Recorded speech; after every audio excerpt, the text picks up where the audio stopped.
మన ప్రభువును మన రక్షకుడు యేసుక్రీస్తు శుభనామములో మీ అందరికీ ప్రత్యేకమైన వందనాలు తెలియజేస్తూ ఉన్నాను. ఈ సమయంలో పరిశుద్ధ బైబిల్ గ్రంథములో నుండి మన ధ్యానం నిమిత్తమై దేవుని యొక్క వాక్యాన్ని మనం చదువుకుందామండి. మొదటి దినవృత్తాంతముల గ్రంథము 13వ అధ్యాయము 14వ వచనాన్ని చదువుతూ ఉన్నాను. బైబిల్ ఉన్నవారు చూడండి, లేని వారు వినాలని మనం చేస్తూ ఉన్నాను. దేవుని మందసము ఒబేదెదోము ఇంటిలో అతని కుటుంబమునద్ద 3 నెలలుండగా యెహోవా ఒబేదెదోము ఇంటి వారిని అతని సొత్తంతటిని ఆశీర్వదించెను. దేవుడు తన పరిశుద్ధ వాక్యం మన కొరకు దీవించునుగాక.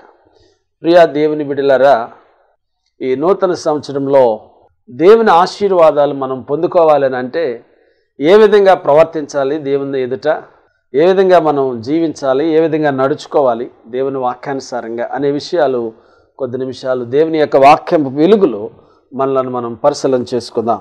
దేవుని యొక్క వాక్యాన్ని మనం చూస్తే ఇక్కడ రాయబడిన మాటను, దేవుని మందసము ఒబేదెదోము ఇంటిలో అతని కుటుంబమునొద్ద 3 నెలలుండగా యెహోవా ఒబేదెదోము ఇంటి వారిని అతని సొత్తు అంతటిని ఆశీర్వదించెను. మనం ఆరాధిస్తున్నటువంటి దేవుడు బ్లెస్డ్ గాడ్. మనం ఆరాధిస్తున్న దేవుడు ఆశీర్వాదాల గని, సంపదల గని, కృపాసత్య సంపూర్ణుడైన. దేవుని వాక్యాన్ని వింటున్న నా ప్రియ సహోదరి సహోదరుడా, దేవుని యొక్క మందసము అనే విషయాన్ని మనం ఇక్కడ చూస్తూ ఉన్నాం. అసలు దేవుని మందసం అంటే ఏమిటి? దేవుని మందసము ఒబేదెదోము ఇంట్లో 3 నెలలు ఎందుకు ఉన్నది, ఉండటం వలన అతను ఏ విధంగా ఆశీర్వదించబడ్డాడు, అది వినడం ద్వారా మనం ఏ విధంగా ఆశీర్వదించబడాలి అనే నిగూఢమైన సత్యాలను, అద్భుతమైనటువంటి సత్యాలను పరిశుద్ధాత్మ దేవుడు మీ కొరకు మాట్లాడిస్తూ ఉన్నారు. నా ప్రియమైన సహోదరి సహోదరులరా, దేవుని యొక్క వాక్యపు వెలుగులో మన జీవితాలను సరి చేసుకోవటం ద్వారా మనం కూడా ఆశీర్వాదాలు పొందుకోగలం. దేవుని యొక్క మందసాన్ని మొదటిగా మనం చూసినప్పుడు పరిశుద్ధ బైబిల్ గ్రంథములో ఇశ్రాయేలు ప్రజలు దేవుణ్ణి ఆరాధించడానికి వారికి మందిరం లేదు. మీకు ఒక విషయం చెప్పమంటారా? ప్రపంచంలో ఎక్కడ పడితే అక్కడ మందిరాలు ఉన్నాయి, కానీ యెరూషలేము మందిరం మాత్రం కట్టబడి ఉండలేదు. అక్కడ రకరకాలైన పరిస్థితులు ఉన్నాయి. అది వింత. ఆయన ఆశ్చర్యకరుడు, అదొక ఆశ్చర్యం. అది అనేక వింతలు విడ్డూరాలు మనం వినడానికి లోకంలో ఎన్నో ఉన్నప్పుడు కూడా దేవుని యొక్క సత్యాలు, దేవుని యొక్క ఆశ్చర్యకార్యాలు, అద్భుతాలు చూసినప్పుడు నిజంగా వాటన్నిటికంటే కూడా ఇవి గొప్పవి, ఆశీర్వాదకరమైనటువంటివి అని మనం గ్రహించాల్సిన వారమై ఉంటున్నాం. కాబట్టి వారు గుడారాల్లో దేవుణ్ణి ఆరాధించే వాళ్ళు దాన్ని ప్రత్యక్ష గుడారం అని పిలిచారు, టబర్నకల్ అంటారు.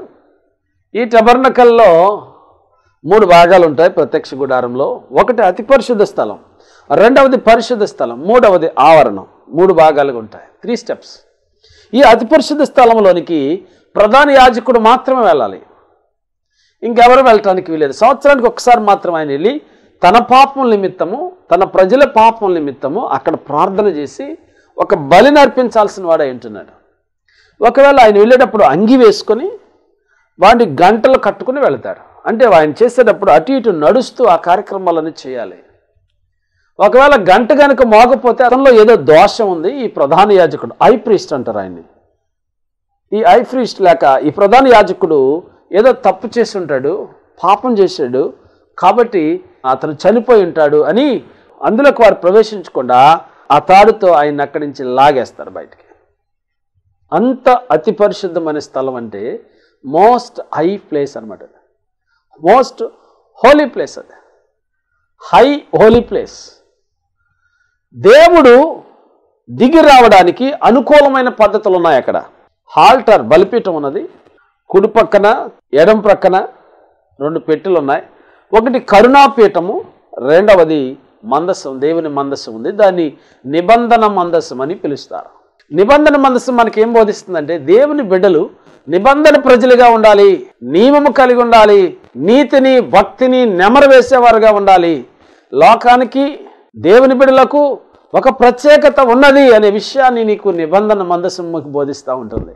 దాని మీద 2 కెరూబులు, అది ఒక చెక్క పెట్టి బంగారంతో తాపబడినటువంటిది అని వాక్యం బోధిస్తూ ఉంది. ప్రియులారా, దేవుని యొక్క వాక్యాన్ని కనుక మీరు క్షుణ్ణంగా పరిశీలన చేస్తే దేవుని మందసము, దేవాది దేవుడు తన మహిమతో అక్కడ దిగి వచ్చినప్పుడు అక్కడికి అద్భుతమైన కార్యములు, మహత్కార్యములు జరిగే విధానంలో మరి వారు అతి పరిశుద్ధ స్థలంలో దేవుడి దిగి రావటం, దేవుని యొక్క షెకెనా గ్లోరీ, దేవుని మహిమ దిగి రావటం ఇశ్రాయేలు ప్రజలు కళ్ళారా చూసి ఉన్నారు. ఎన్నో అద్భుత కార్యములు, దేవుని స్వరాన్ని వారు వినగలిగే వారుగా ఉన్నారు. కాబట్టి అటువంటి అత్యున్నతమైనటువంటి అతి పరిశుద్ధమైనటువంటి స్థలం, మన దేవుడు అతి పరిశుద్ధుడైన ఆయనకి స్తుతి నైవేద్యం ప్రతిరోజు కూడా నువ్వు అర్పించాలి. ఉదయకాల ప్రార్థన స్తుతిని నైవేద్యంగా ఆయనకి అర్పించాలి. దేవుని బిడ్డలారా, అప్పుడే నీకు ఆశీర్వాదాలు వస్తాయి. దేవుని వాక్యం వింటున్న ప్రియ సహోదరి సహోదరులరా, ఎబ్రీయులకు రాసిన పత్రిక 9వ అధ్యాయం మీరు చూసినప్పుడు అపోస్తులైనటువంటి పౌలు ఎబ్రీయులకు రాస్తూ మందసాన్ని గురించి అనేక విషయాలు అక్కడ మనం రాయబడ్డాయి. 9వ అధ్యాయంలో మీరు ఆలోచన చేసినప్పుడు 4వ వచనం, అందులో సువర్ణ దోపార్తియు అంతటా బంగారు రేకులతో తాపబడిన నిబంధన మందసము ఉండెను. ఆ మందసములో ఒకటి నంబర్ 1 మన్నా గల బంగారు పాత్ర, నంబర్ 2 సిగిరించిన అహరోను చేతి కర్ర, నంబర్ 3 నిబంధన పలకలు ఉండెను. కాబట్టి దేవుని మందసంలో ఏముంటాయండి అంటే, ఒకటి మన్నా గల బంగారు పాత్ర ఉంది. మన్నా అంటే దేవదూతల యొక్క ఆహారాన్ని దేవుడు వారికి అనుగ్రహించారు. 6 లక్షల మంది ఇశ్రాయేలు జనాంగాన్ని నడిపించినటువంటి మహానాయకుడు మోషే, the hero of the Israelites, Israel ప్రజలకు హీరో నాయకుడైన 6 లక్షల మంది ప్రజలను నడిపించారు. అవి ఇట్ ఈస్ పాసిబుల్. అది ఎలా సాధ్యమవుతుందంటే, మనుషులకు అసాధ్యమే, ఇంపాసిబుల్, కానీ దేవునికి సమస్తము సాధ్యమే. ఈరోజు దేవుని వాక్యం వింటున్న నా ప్రియ సహోదరి సహోదరుడా, ఎంత విసికించారో ఆయన్ని, ఎంత ఇబ్బంది పెట్టారు, ఎంత సనిగారు, ఎంత గొనిగారు, అయినా సరే ఏమాత్రం కూడా తనకలేదు బెనకలేదు. దేవుని వాక్యం బోధిస్తూ ఉంది. దేవుని వాక్యం వింటున్న ప్రియమైన దేవుని బిడ్డలారా, 6 లక్షల మంది ఇశ్రాయేలు ప్రజలను ఐగుప్తు బానిసత్వం నుంచి విడుదలిచ్చాడు. ఐగుప్తు దేశంలో పొరరాజు చేతి కింద బానిసలుగా బ్రతుకుతున్నారు. బానిస బ్రతుకు నుంచి బయటికి విడిపించాడు, విముక్తి చేశాడు. నిర్గమకాండములో వాళ్ళ విషయాలన్నీ రాయబడి ఉంటాయి. నిర్గమం అంటే అదే, బయటికి వెళ్ళుట, బయటికి వెళ్ళడం. నీవు కూడా బానిసత్వం నుంచి విడుదల పొందాలి, సాతాను బంధకాల నుంచి విడుదల పొందాలి, దుష్టుని యొక్క కబంధ అస్తాల నుంచి నువ్వు బయటికి వెళ్ళాలి. అప్పుడు నీకు ఆశీర్వాదాలు వస్తాయి. లోకమే దేవుడే అంటే నీకు ఆశీర్వాదాలు రావు. సగం సగం భక్తి చేస్తే నీకు ఏం ఆశీర్వాదం? అందుకే అంటాడు, ఉంటే నువ్వు వెచ్చగన్నా ఉండు, లేక చల్లగన్నా ఉండు, కానీ నులివెచ్చని స్థితిలో ఉండబాక అని చెప్పాడు. కాబట్టి ప్రియమైన సహోదరి సహోదరుడా, దేవుని వాక్యం వింటున్న ప్రియులరా, 6 లక్షల మందికి ఆహారం కావాలి, నీళ్లు కావాలి. ఎక్కడి నుంచి తెస్తాడు పాస్టర్ గారు? ఈయన 100 మందికి భోజనాలు పెట్టగలడు, 500 మందికి పెడతాడు, 1000 మందికి 2000 మందికి పెడతాడు, 3000 మందికి పెడతాడు. దేవుని బిడ్డలారా, కానీ ఇంతమందికి ఏ విధంగా సర్వ్ చేయగలరు? దేవుడు అన్నాడు, అదంతా నేను చూసుకుంటానని చెప్పాడు. ఉదయకాలం లేచేటప్పటికి మంచులాగా కురుస్తుంది. దీన్నే మన్నా అని పిలిచారు. ఇది ఏమిటి అని అర్థం. మన్నా అంటే ఇది ఏమిటి? అది తేనె కంటే చాలా తీపిగా ఉన్నది, తేనె కంటే చాలా అపుపముగా ఉన్నది, మాధుర్యముగా ఉన్నది. వారు అందుకే దాచుకున్నారు, మరకాల్లో చేరుల్లో పట్టుకుని, బేషన్లో పట్టుకుని వాళ్ళు దాచేసుకున్నారు. కానీ ఉదయకాలం లేచి చూసినప్పటికీ అది కుళ్ళిపోయింది, కంపు కొట్టేసింది. అనుదినము దేవుని వాక్యాన్ని నువ్వు ధ్యానించాలి. ఏదో గుర్తొచ్చినప్పుడే కదా అంత చదువుకుందామంటే కుదరదు, అది కంపు కొట్టుది. కాబట్టి ప్రియమైన సహోదరి సహోదరుడా, దేవుని వాక్యం ఉంటున్న సహోదరి, అనుదినము దేవుని వాక్యం చేతను నూతనపరచబడాలి, దేవుని ఆత్మ చేత నింపబడాలి, దేవుని కార్యాలు నీ కుటుంబంలో జరగాలి అని అంటే దేవుని యొక్క వాక్యాన్ని స్టడీ చేయాలి, ధ్యానం చేయాలి. దేవుని యొక్క ఆత్మలో ఆనందం అనేటువంటిది అనుభవిస్తావు. అప్పుడే ఇరిగిన కత్తితో ఎవడు యుద్ధం చేయడు. వాక్యం ఆత్మ ఖడ్గం, the sword of the lord. దేవుని యొక్క వాక్యం అనేటువంటిది ఉదయకాలంలో మీరు వాక్యం చదవండి, భక్తిలో మీరు చాలా అలర్ట్గా ఉన్నట్టుగా అర్థమవుతుంది. ప్రతిరోజు ఒక అధ్యాయం చదవండి, కొన్ని అధ్యాయాలు చదవండి, దైవిక జ్ఞానం వస్తుంది మీకు. లోక జ్ఞానం ఏమి ఎలగదు, కానీ దైవికమైన జ్ఞానం, దేవుని ఎలా ఎదగాలి, ఏ విధంగా ఉండాలి, మహాజ్ఞానం దేవుడు నీకు అనుగ్రహించబోతా ఉన్నాడు. లేఖనములలో దేవుని శక్తి కలదని మీరు ఎరుగకయే పొరబడుచున్నారు అన్నాడు భక్తుడు. లేఖనాలలో దేవుని శక్తి ఉన్నది. ఆది యందు వాక్యం ఉండను, ఆ వాక్యము దేవుని యొద్ద ఉండను, ఆ వాక్యమే దేవుడై ఉండను, ఆ వాక్యమే కృపా సత్య సంపూర్ణుడుగా భూలోకములకు నివసించడానికి మన మధ్యన వచ్చిన ప్రభువైన యేసుక్రీస్తు వారు ఆయన వాక్యమై ఉన్నటువంటి దేవుడు. దేవుని వాక్యం వింటున్న ప్రియ సహోదరుడా సహోదరి, క్రైస్తవం అనేది మత మార్పిడి కాదు. క్రైస్తవం అంటే మనసు మార్పిడి. ఇది ఆత్మ సంబంధమైనటువంటిది, ఆత్మకార్యం ఇది. ఈ రోజున లోకానికే, మహాజ్ఞానులకే, మహావారికే అర్థం కాలేదు. భక్తుడు అన్నాడు, మతకర్తలకు అర్థం కాలేదు దేవుని వాక్యం, యేసుక్రీస్తు బోధ. నిన్ను వలె నీ పొరుగు వారిని ప్రేమించు అనే అద్భుతమైన మాట ప్రపంచానికి ఎంత అవసరం అండి.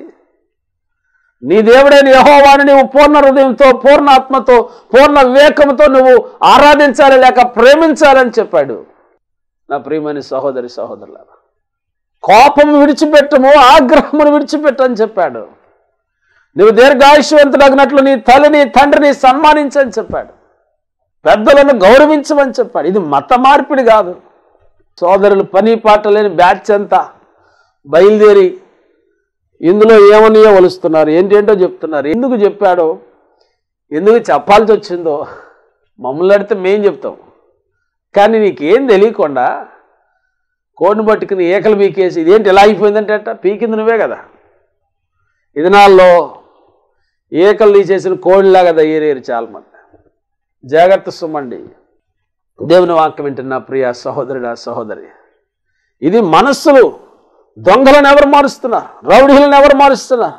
ఏ కోర్టులు మార్చలేవు, పోలీసు వారు మార్చలేరు, చట్టాలు మార్చలేని వారిని దేవుడు మారుస్తున్నాడు. ఒక అపరిశుద్ధుని పరిశుద్ధుడిగా చేసేది బైబిల్ గ్రంథం. ఒక దుర్మార్గుని సన్మార్గుడిగా మార్చేది బైబిల్ గ్రంథం. ఒక దొంగను, ఒక మోసగాడిని, ఒక వ్యభిచారిని పరిశుద్ధుడిగా, నీతివంతుడిగా, సొసైటీలో, సమాజంలో తలెత్తవాడిగా చేసేటువంటిది క్రైస్తవ్యం. యేసుప్రభు వారు మతకర్త కాదు. యేసుప్రభు మతాన్ని స్థాపించుకోవడానికి రాలేదు. Christianity is not a religion but only way to heaven.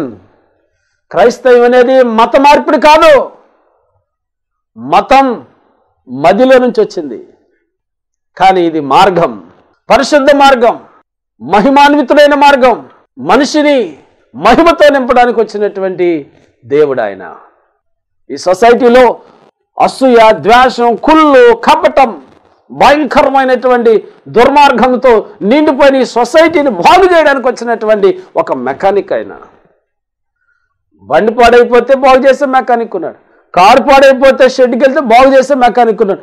మానవ హృదయాన్ని బాగు చేసే మెకానిక్ ఎక్కడ లేడండి, ప్రభువైన యేసుక్రీస్తు ఒక్కరే. అందుకే ఈ నూతన సంవత్సరంలో ప్రభు నిన్ను ఆశీర్వదించాలని, దీవించాలనే ఈ సందేశాలు నీకు అందిస్తున్నారు. దేవుడిచ్చిన భారం, దేవుడిచ్చిన బాధ్యత. దేవుడు ఈ సంవత్సరం ఉన్నతంగా వాడుకోబోతా ఉన్నాడు.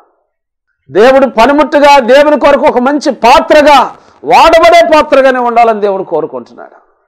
ఒకరు అలిగి భక్తులు అలిసిపోయి దేవునికి దూరస్థులు అయిపోయాం తెలియదు, దేవుని దగ్గరికి రా, దేవుని దీవించబోతున్నాడు. యెహోవా కొరకు ఎదురు చూచువారు నూతన బలం పొందుకుంటారని దేవుని వాక్యంలో రాయబడింది.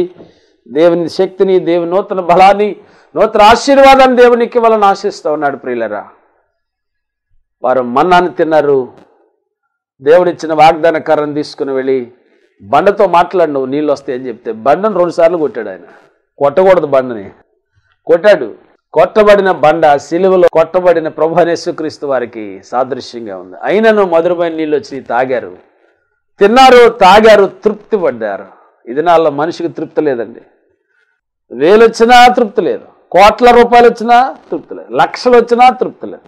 మానవ బ్రతుకంతా కూడా ఎప్పుడు ఏమీ లేవండి అని చెప్తాడు. జాగ్రత్త, కొన్ని లక్షల హాస్పిటల్కి తగలేస్తారు. దేవునికి యథార్థంగా జీవించు, యథార్థవంతులకు ఆయన ఏ మేలు చేయక మారడం దేవుని వాక్యం బోధిస్తుంది.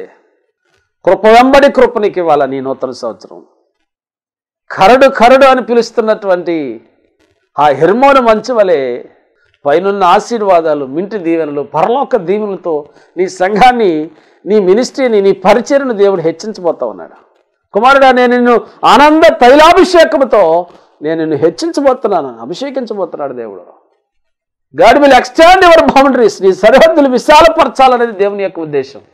ఎంతకాలం శాపగ్రస్తులుగా జీవిస్తాం, ఎంతకాలం అరాకొర జీవితాలు జీవిస్తాం.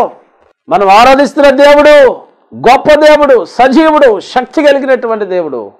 ప్రియ సహోదరి సహోదరుడా, దేవుని మందస్సంలో రెండవదిగా అహరోను చిగురించు కర్ర. అహరోను ప్రధాన యాజకుడు. యేసుప్రభు వారు కూడా మనందరి కొరకు ప్రధాన యాజకుడిగా, యోహాను సువార్త 17వ అధ్యాయం ఇంటికి వెళ్ళంగా చదవండి, ప్రధాన యాజకుడిగా ఆయన విజ్ఞాపన చేశారు. ప్రధాన యాజకుడిగా నీకు బదులుగా నాకు బదులుగా శిలువలో మరణించి రక్తాన్ని చిందించాడు. అనేక మంది ప్రధాన యాజకులు వచ్చారు, చనిపోయారు, పాతిపెట్టబడ్డారు. కానీ మనకు ఉన్నటువంటి ఏకైక ప్రధాన యాజకుడైన యేసుక్రీస్తు ప్రభువారు ఆయన శిలువలో మరణించి మూడవ దినాన మృత్యుంజయుడై తిరిగి లేచారు. అదే అహరోను చిగురించిన కర్ర. ఈస్టర్ దినాన మనం జరుపుకుంటాం, జయ జయ యేసు అని పాడతాం. అంటే ఆయన చిగురించాడు, ఆయన కర్ర చిగురించింది. మూడవ మాట, మనం నిబంధన పలకలు. దేవుని బిడ్డలమైన మనం నేర్చుకోవాలి. నిబంధన పలకలు, మనకు కొన్ని నిబంధనలు ఉన్నాయండి. ఆదివారం దేవుని సన్నిధికి రావాలనే నిబంధన ఉంది. శనివారమో శుక్రవారమో బుధవారమో కొన్ని నిబంధనలు ఉన్నాయి. కొంతమందికి నిబంధనలు ఏముండవు, గాల్లో దీపంలాగా తిరుగుతూ ఉంటారు. ఎక్కడ కూడా పలికిడి మూడుదవ్వదాడికి, ఎక్కడ పడితే అక్కడ తిరుగుతావు. ఎక్కడో సో స్టాండర్డ్గా ఉండాలి. ఏదో ఒక సత్యానికి అంటుకట్టబడాలి. ఆ సత్యం కొరకు నిలబడాలి. నరపుత్రుడని చక్కగా నిలబడు, నేను నీతో మాట్లాడవాలని అంటున్నాడు దేవుడు. వాక్యం వింటున్న ప్రియ సహోదరుడా, సహోదరి, ప్రియ తమ్ముడు, ఈ నూతన సంవత్సరంలో దేవుని వాక్యం ద్వారా ప్రభు నీతో మాట్లాడతారు. బలచూచకమైన మందస్సమా అంటాడు కీర్తనకారుడు. దేవుని మందస్సము దేవుని బలానికి, దేవుని ప్రసన్నతకు, దేవుని ప్రజల్స్కు సాదృశ్యంగా ఉంది. అందుకే మోషే అన్నాడు, ప్రభువా కనాను దేశం వెళ్ళమన్నప్పుడు, కనాను దేశం వెళ్ళాలంటే నువ్వు మాతో కూడా రావాలి, నువ్వు మాతో రాకపోతే అక్కడ తీసుకొని వెళ్ళొద్దని చెప్పాడు.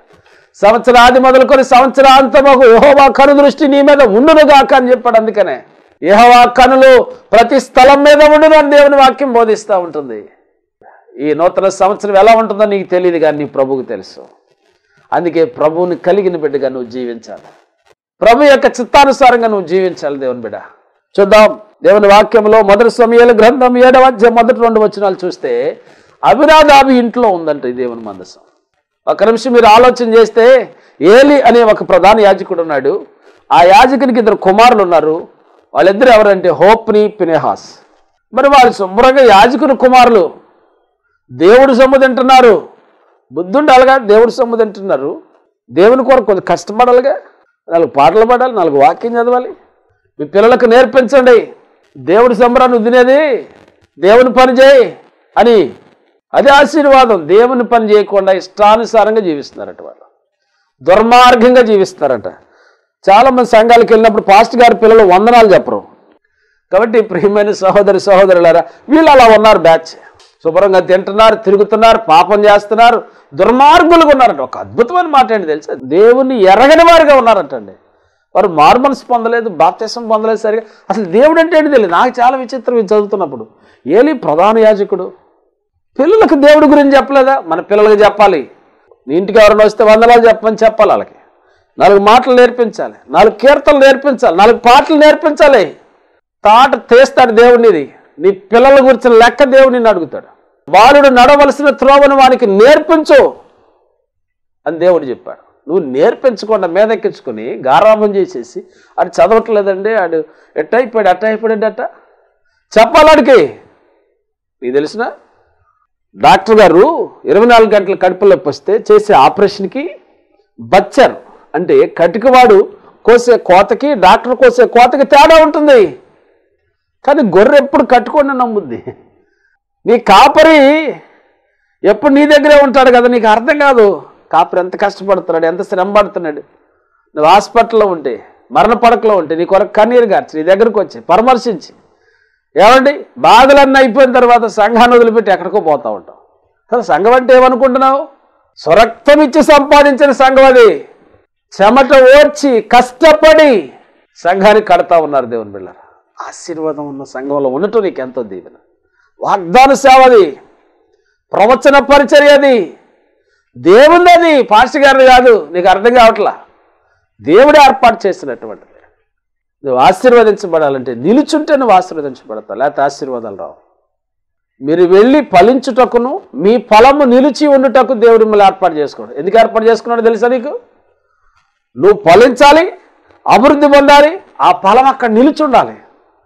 కొంచెం రెక్కలు వచ్చిన తర్వాత ఎగిరిపోతారండి అంటే ఎవడో ఒకటి షూట్ చేస్తాడు, ఒక రెక్క ఇరిగిపోతే డామును పడతాయి. ఎవడు రా నీ దగ్గరికి. నీ సంఘం అంటే నీ కొరకు బాధలో ప్రార్థన చేసేది, కష్టం ఉంటే శ్రమ ఉంటే నీకు అండగా నిలబడే దేవుని సంఘం. అందుకే దేవుని సంఘానికి దూరస్తుడిగా ఉండకూడదు, సమీపస్తుడిగా ఉండాలి. నా ప్రియ సహోదరి సహోదరుడా, నా సన్నిధి నీకు తోడుగా వచ్చినని మోషేకి దేవుడు వాగ్దానం చేసినప్పుడు అప్పుడు కనాను దేశానికి బయలుదేరి వెళ్ళాడు. దేవుని సన్నిధి నీతో, నువ్వు ఎక్కడికి వెళ్ళినా ఏ పని చేస్తున్నా దేవుని సన్నిధి నీతో ఉండాలని నేను ఆశిస్తా ఉన్నా. అయితే 20 సంవత్సరాలు అక్కడ ఉందండి, కానీ ఎలాంటి ఆశీర్వాదాలు అభినదాబుకు రాలేదు. కానీ 3 నెలలు మాత్రమే ఎక్కడ ఉంది. ఏంటి కారణం? ఇక్కడికి ఎలా వచ్చిందంటే, ఈ హోప్ని ఫినెహాసులు ఏం చేశారంటే, ప్రార్థన లేని వాళ్ళ దగ్గర ఈ మందసం అన్న తీసుకెళ్తే ఇశ్రాయేలు సైన్యం ఎప్పుడు ఫిలిష్తీయుల దగ్గర ఓడిపోతుంది, మందసం వెళితే దేవుడు జయిస్తాడేమని చెప్పి ఇద్దరు పట్టుకెళ్ళి అక్కడ పెట్టారు. తీసుకెళ్ళి అక్కడ పెడితే అయినా ఓడిపోయారు. ఫిలిష్తీయులు ఇదేదో చెక్కపెట్టలాగా ఉందని దీన్ని తీసుకుని వెళ్ళి వాళ్ళ ఊర్లో పెడితే ఊరోళ్ళందరికీ గెడ్డల రోగం వచ్చేసింది. ఈ గెడ్డలు వేసేసినాయి అనమాట. అయ్యి బాబో, ఈ పెట్టులో ఏదో ఉందరా బాబు, నాయన ఇశ్రాయేలు దేవుడు పెట్టంటే ఇది చెక్క పెట్టి. అందుకని ఏం చెప్పి మన దేవతకి అప్పచెప్తామని దాగోను గుడి దేవత తలుపు తీసి దాంట్లో పెట్టి తాళం వేసారు. ఉదయకాలం లేచేటప్పటికి ఆ దేవత విగ్రహము ఇక్కడ సాగిలపడి ఈ పెట్టికి మొక్కటం మొదలైంది. 2 ముక్కలుగా చేయబడింది. అంటే దీంట్లో ఏదో పవర్ ఉంటుంది, వీళ్ళిద్దరు కొట్టుకున్నట్టున్నారు. మొత్తం మీద ఏం జరిగిందో మనకు తెలియదు అనుకుని వీళ్ళు ఊరు బయటకు తీసుకెళ్ళి ఊరు బయట పెట్టేశారు. కాబట్టి ఒక కళ్ళం దగ్గర పెట్టారు. దాన్ని దావీదు ఏం చేశాడంటే ఒక కొత్త బండి తయారు చేయించి మేళతాళాలతో డ్యాన్సులు వేస్తా సంతోషంతో తీసుకొస్తా ఉంటే బైబిల్ ఇలా రాయబడింది. 1 దినవృత్తాంతాలు 13వ అధ్యాయంలో 7వ వచనం కొత్త బండి చేయించారు. 8వ వచనం సితారా స్వరమండలంతో మేళతాళాలతో ఊరేగించారు. 9వ వచనంలో ఎడ్లకు కాలు జారినందున అది మందసం పడిపోతుంది. ఉజ్జా అనేవాడు చేయి చాపాడు, వెంటనే అతను దేవుడు మొత్తాడు, చచ్చిపోయాడు. సంతోషంగా దావీదు వల్లనే నాట్యమాడి తండ్రిని స్తుతించెదను, యేసయ్యా స్తోత్రముల్ యేసయ్యా స్తోత్రముల్. దావీదు నాట్యం చేస్తుండగా జరిగిన పరిస్థితి, అతను చనిపోయాడు. ఉజ్జా అపశృతి జరిగింది. కారణం ఏంటంటే దేవుని మందసాన్ని లేవీలో మొయ్యాలి, ఎవరు మోయటానికి వీల్లేదు. కొత్త బండి మీద పెట్టకూడదు. కొత్త సంఘాలు వచ్చేసినాయి, కొత్త అనుభవాలు వచ్చేసినాయి. కానీ ఏం చెప్తాం, new gospel association of India పాత బండిది. ఆది అపోస్తలులు మీద కట్టబడిన సంఘం, ఆది సంఘములు ఏదైతే ఉందో అదే బోధించేటువంటి సంఘం ఇది. అంతేగాని కొత్త కొత్త అనుభవాలు, కొత్త కొత్త బళ్ళు. యేసుప్రభు నిలబడిన వాళ్ళందరినీ పడగొట్టలేదు, పడిపోయిన వాళ్ళని లేవనెత్తాడు, కృంగిని వారిని లేవనెత్తాడు, గుండె చెదిరిన వారిని బాగు చేశాడు. బాగుండే వాళ్ళని పడేస్తున్నారు. ఇప్పుడు టచ్ బోధకులు వచ్చేసారు. జాగ్రత్త సుమండి. హృదయాలు మార్చబడి, బ్రతుకులు కట్టబడి, సంఘాలు కట్టబడి, నీ కుటుంబాలు కట్టబడతాయి. నిజమైన పరిచర్య ఆది అపోస్తలుల అనుభవం అది. జ్ఞాపకం చేసుకో. 3 నెలలే ఉంది. కారణం ఏంటంటే ఒబేదేము రక్తముతో నిండిన సేవకుడు. ప్రభువైన యేసుక్రీస్తు వారి శిలువలో కార్చిన రక్తానికి సాదృశ్యంగా ఉన్నాడు. ఆ పేరుకి అర్థం అది ఒబేదు ఇదోము. ఒబేదోము పేరది. ఆ చెక్కపెట్టును పెట్టుకుని భయభక్తితో నియమంతో నిబంధనతో ఆరాధన చేశాడు, దేవుడిగా స్వీకరించాడు. 3 నెలల్లో దేవుడు అతన్ని ఆశీర్వదించాడు. వెండి బంగారాల ధనధాన్యాలు ఇచ్చాడు. ఆ ప్రాంతంలో అతను అంత గొప్పవాడు ఎవడు కాలేదు. వాడు దరిద్రం పోయింది, అదృష్టం వచ్చింది అనుకున్నారు. కారణం ఏంటంటే దేవుని మందసం ప్రభువైన యేసుక్రీస్తు వారికి సాదృశ్యంగా ఉంది. యేసు లేక ఎవడైనా చేరలేడు మోక్షం అన్నాడు భక్తుడు. అందుకనే యేసయ్యకి సాదృశ్యంగా ఉన్న దేవుని మందసాన్ని, దేవుని బిడ్డలారా నువ్వు స్వీకరించు. ఆయన సన్నిధి, ఆయన సహవాసాన్ని నువ్వు స్వీకరించు. తప్పనిసరిగా దేవుని దీవిస్తాడు. ఒబేదోమును అతని ఇంటి వారిని, అతని సొత్తంతటిని ఎలా ఆశీర్వదించాడు. ఈ నూతన సంవత్సరంలో నువ్వు గత సంవత్సరంలో అనుభవించిన శాపాన్ని, శాపగ్రస్తమైన జీవితాన్ని, దరిద్రమైన జీవితాన్ని పక్కన వారేసి నూతనమైన దీవెన, నూతన ఆశీర్వాదంతో దేవుడు నిన్ను నీ కుటుంబాన్ని నింపునుగాక, నిన్ను ఆశీర్వదించునుగాక. నీ బిడ్డలను దీవించి బహుగా దేవుని కొరకు బలమైన సాక్షిగా నిలబెట్టి ఒబేదోమును ఆశీర్వదించిన దేవుడు నిన్న నేడి ఆఖరితిగా ఉన్నాడు. నిన్ను కుటుంబాన్ని దీవించి ఆశీర్వదించునుగాక. ఆమేన్. ప్రార్థన. సకల ఆశీర్వాదములకు కారణభూతుడైన తండ్రి, దయగల యేసయ్యా, టీవీ వీక్షిస్తున్న బిడ్డలను ఈ నూతన సంవత్సరంలో వారిని ఆశీర్వదించి దీవించి బలపరచమని క్రీస్తు దివ్యనామమున అడుగుచున్నాం తండ్రి. ఆమేన్. కల్వరి విజయం ప్రోగ్రాం వీక్షిస్తున్న ప్రియ శ్రోతలందరికీ హృదయపూర్వక ధన్యవాదాలు తెలియజేసుకుంటున్నాను. మీ కొరకు ప్రార్థిస్తున్నా. మీ ప్రార్థన అవసరతలు మాకు తెలియచేయండి. ఫోన్ల ద్వారా, వాట్సాప్ ద్వారా, ఈమెయిల్స్ ద్వారా తెలియజేస్తున్నారు. మీ సమస్యలు మీరు మాకు తెలియజేసినప్పుడు ప్రార్థిస్తున్నాను. దేవుడి మిమ్మలను దీవిస్తారు, ఆశీర్వదించాలని కోరుకుంటూ ఈ మాటలు ముగిస్తున్నాను. God bless you. దేవుడు మిమ్మల్ని దీవించునుగాక.